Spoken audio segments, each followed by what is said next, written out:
अस्सलामुअलैकुम। मैं doctor Mohammad Ashfaq Awan life care medical clinic से बात कर रहा हूं। आज मैं आपके लिए शुगर, बवासीर, जोड़ों के दर्द, नज़र व दिमाग की कमज़ोरी के लिए बेहतरीन नुस्खा शेयर कर रहा हूं।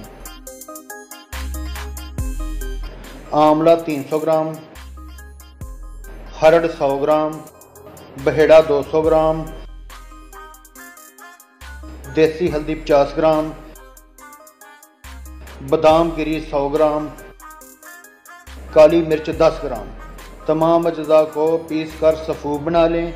एक छोटा चाय वाला चम्मच दूध के साथ सुबह शाम इस्तेमाल करें, इंशाल्लाह शफा होगी।